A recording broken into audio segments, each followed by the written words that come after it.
today's video I'm going to show you a position that makes bad shots just so much harder to do, and the position itself will help, but it's also very much the meaning behind the position. So let's get stuck into it. We're going to be talking about that sort of first move and the takeaway. So the first thing I'm going to do is I'm going to draw a plane line here, okay, up through the elbow line and through the heel of the golf club. And the first thing we want to do is we want to make sure, as I take that club back, can you see the way the club shaft just travels perfectly through that plane line? Okay, like so. Now that's the first thing. Now the second thing that we also want to be feeling is width. So these are the fundamentals I'm always teaching my students. Second one is width, which basically means get the hands away from my sternum. And that should feel like there's a stretch going on in your arms, not this.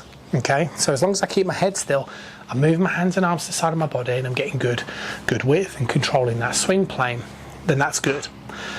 Sequence, okay? So in the takeaway, it's hands and arms and then a bit of chest rotation to this sort of point here. Now, you want to kind of pause roughly when the club shaft is sort of in and around parallel position. And what you should do when you pause in this position is you should feel like your lead arm is nice and connected to your chest. Okay, that's a good feeling to have. You should also feel like your hands are pushing away from the center line of your body, and they're certainly pushing away from the target. So we don't want any sort of limp takeaway position and head moving and excessive rolling. We want to be very good and solid in this looking position. Now the reason why that's so important is because in the downswing you need to recreate those feelings, and this is where every amateur golfer gets it wrong. So what I mean by this is, from this takeaway position, I'll then lift my arms up and continue my rotation. And then as I start the downswing, what I want to do is I want to make sure that I start moving and watch my upper body, so that I start turning my upper body towards the target as I shift my weight to the lead side.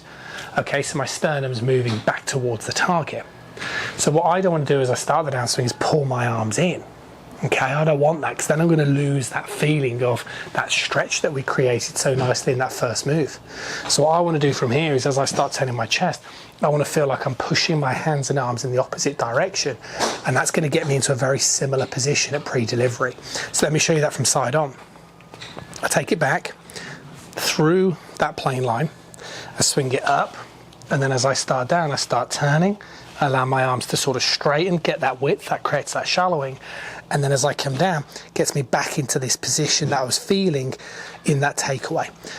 And feelings are massive for learning, so that you can identify whether it's right or wrong. But the big thing as well is about the idea of stretch is it's the athleticism. So if you can start getting these feelings of stretching, you're going to start learning how to compress, you're going to start learning how to get more distance.